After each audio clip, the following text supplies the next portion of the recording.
पिछले 12 दिन से मध्य पूर्व में ईरान के खिलाफ अमेरिका और इसराइल का युद्ध जारी है। और ये पहली बार नहीं है जब इन दोनों देशों के बीच युद्ध हो रहा है, इसराइल और ईरान के बीच या अमेरिका और ईरान के बीच। पिछले साल भी 2025 में ऐसा ही हुआ था जब इसराइल और ईरान का खुले तौर पर युद्ध हुआ था। और अमेरिका तब इस तरह खुलकर अब इसराइल के साथ नहीं आया था। उस समय इसराइल को अमेरिका बैकएंड पर सपोर्ट दे रहा था, जैसा वो हमेशा से करता आया है। और ऐसा नहीं है कि अमेरिका ईरान के साथ जो युद्ध कर रहा है कोई नई घटना है। पिछले 60-70 साल में अगर देखा जाए तो अमेरिका ने दुनिया के अलग-अलग कोनों में अलग-अलग देशों के साथ युद्ध किए हैं, लड़ाइयाँ लड़ी हैं। और उनका एक ही परिणाम हुआ है कि जिन भी देशों के साथ अमेरिका ने युद्ध लड़ा, उनको तबाह बर्बाद कर दिया है। लेकिन सवाल ये उठता है कि अमेरिका इन देशों के साथ युद्ध क्यों लड़ता है? दुनिया का कोई अन्य देश, चाहे वो रूस हो, चाहे वो चीन हो, जो बड़ी-बड़ी शक्तियाँ हैं, वो अन्य देशों के साथ इस तरह युद्ध नहीं लड़ते हैं, जिस तरह से अमेरिका युद्ध लड़ता आ रहा हो।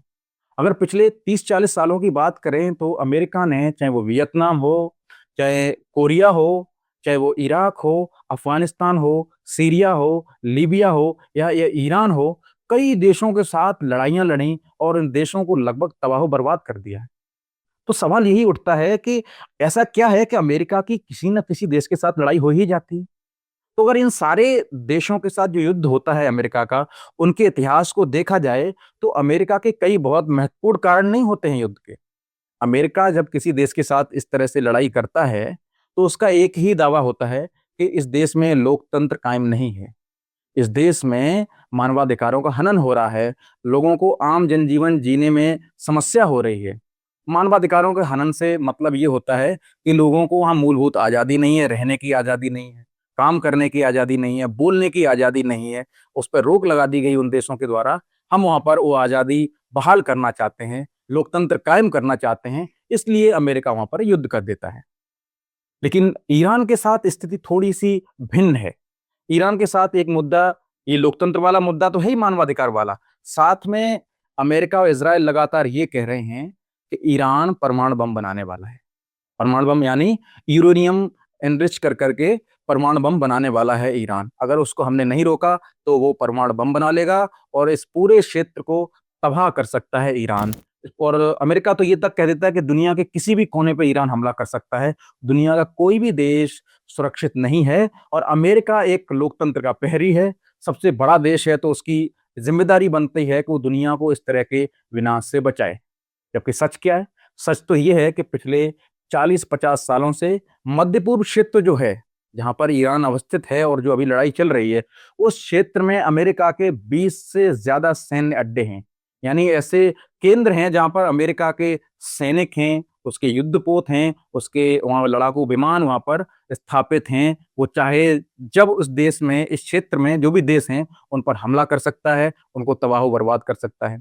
और पिछले साल भी ऐसा ही हुआ था जब युद्ध चल रहा था इज़राइल ईरान का, तो अमेरिका ने अपने बम वर्षक विमान बी-2 बॉम्बर से ईरान की जो परमाणु साइट हैं, उस पर भयंकर 2 बड़े-बड़े बम गिराए थे और उन दोनों साइट को तबाह-बर्बाद कर दिया था। उसको अमेरिका ने बोला कि हमने अपना लक्ष्य प्राप्त कर लिया है, अब ईरान के पास परमाणु बम बनाने की क्षमता नहीं है।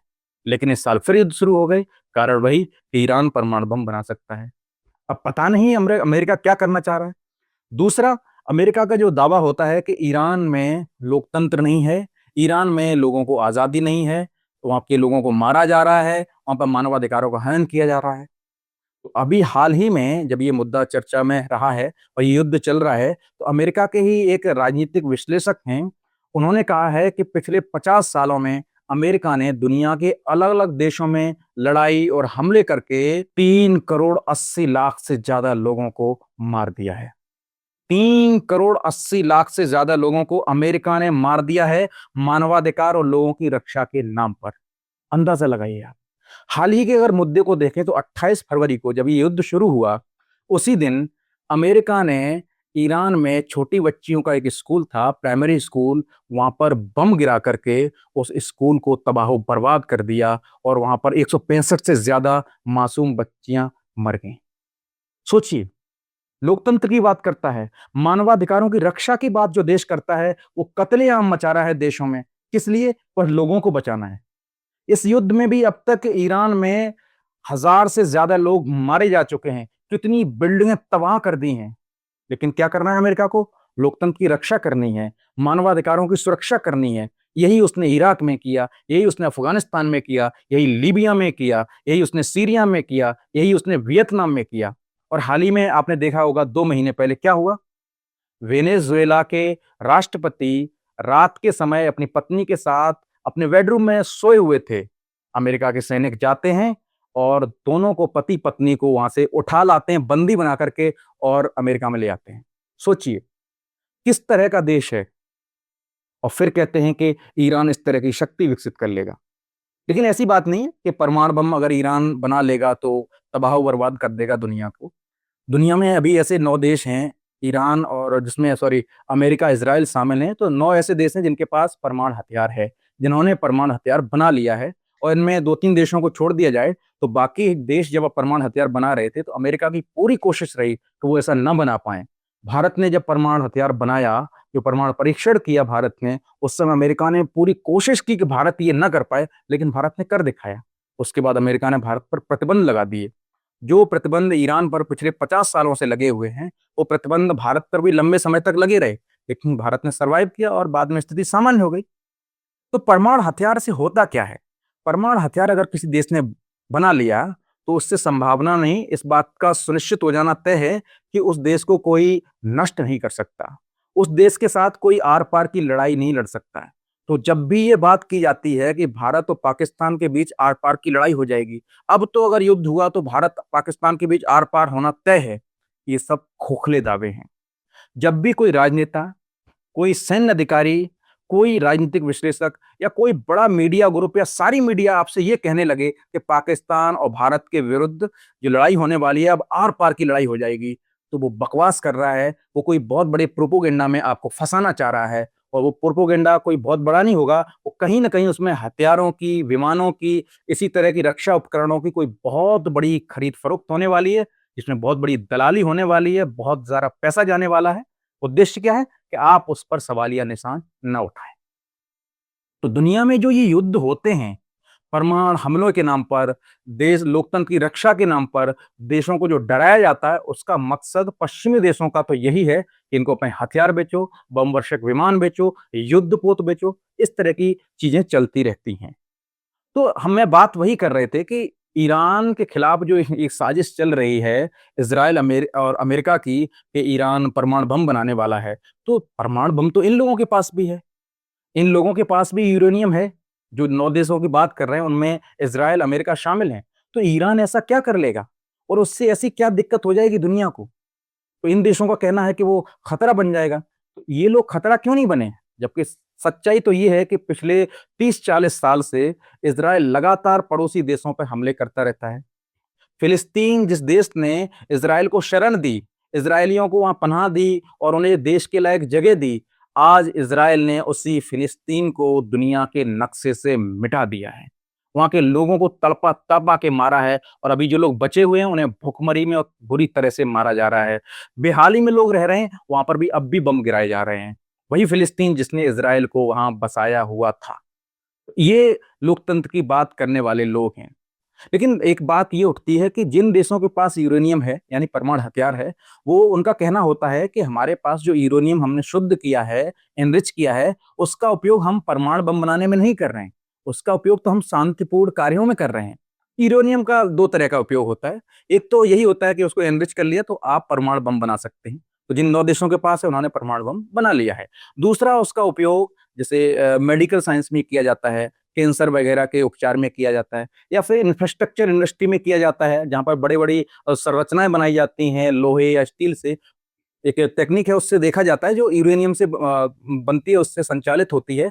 उसमें रेडियोग्राफी की जाती है, उसमें देखा जाता है कोई दरार तो नहीं छूटी है, जो चीज़ें बनाएँगी उसमें कोई छेद तो नहीं छूट गया है, ताकि बाद में वो अवसंरचना जो उससे बने वो क्षतिग्रस्त ना हो जाए। साथ में इसके अलावा जो पाइपलाइन होती हैं, जो तेल पाइपलाइन बनाई जाती है, उनमें भी ये चीज़ देखी जाती है, उनमें भी इसका इस्तेमाल किया जाता है। साथ में जो परमाणु पनडुब्बी होती है या जो युद्धवाहक पोत होते हैं, उनमें परमाणु रिएक्टर भी लगाए जाते हैं। उसकी वजह ये होती है कि जैसे परमाणु पनडुब्बी हुई, पनडुब्बी को समुद्र में रहना होता है, और अगर युद्ध की स्थितियां हैं, कोई इस तरह की सामरिक स्थिति बनी हुई है, और वो 15-20 दिन के बाद या 10 दिन के बाद वो अगर ईंधन लेने के लिए किसी पोर्ट पे जाएगी, किसी डिपो पे जाएगी जमीन पर, तो वो सुरक्षित नहीं रह सकती है। और ऐसे में अगर उसको ऐसा ईंधन मिल जाए कि वो सालों साल, दसियों बीसियों साल उसे पानी से बाहर आने की जरूरत ना पड़े, तो वो अपनी सुरक्षित जगह पर रह सकती है, वहां से अपनी युद्ध संबंधी कार्रवाइयां संचालित कर सकती है, रणनीतिक रूप से अपनी स्थिति को बनाए रख सकती है। तो जो परमाणु रिएक्टर लगाया जाता है उसके अंदर ईंधन से संचालित करने के लिए, उसमें यूरेनियम का उपयोग होता है।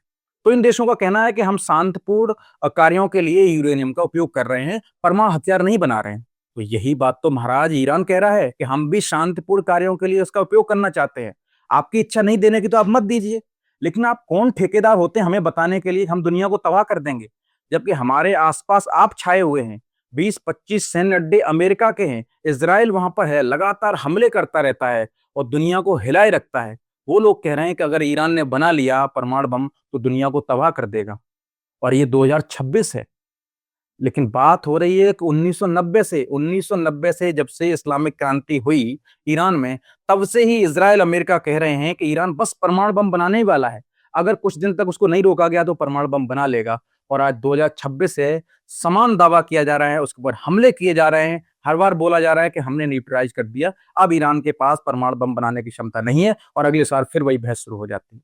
तो इस तरह आप समझ सकते हैं कि अमेरिका और इजराइल मिलकर के करना क्या चाहते हैं। दुनिया में जिन देशों के साथ वो लड़ाई करते हैं, जिन देशों पर हमला करते हैं, या लोकतंत्र के नाम पर, चाहे वो परमाणु बम बनाने जैसे मुद्दे के नाम पर या तेल के नाम पर, जिन भी देशों के साथ लड़ाई करते हैं, उससे एक बात तो साबित हो जाती है, अगर कोई देश सैन्य दृष्टि से बहुत मजबूत नहीं है, आर्थिक दृष्टि से बहुत मजबूत नहीं है, और उसके पास परमाणु बम नहीं है, साथ में उसके पास कोई संसाधन है महत्वपूर्ण, तेल या किसी अन्य तरह का कोई, तो वो सुरक्षित नहीं है अमेरिका या पश्चिमी देशों से। भारत के लिए खुशखबरी है कि भारत के पास ऐसी कोई चीज नहीं है।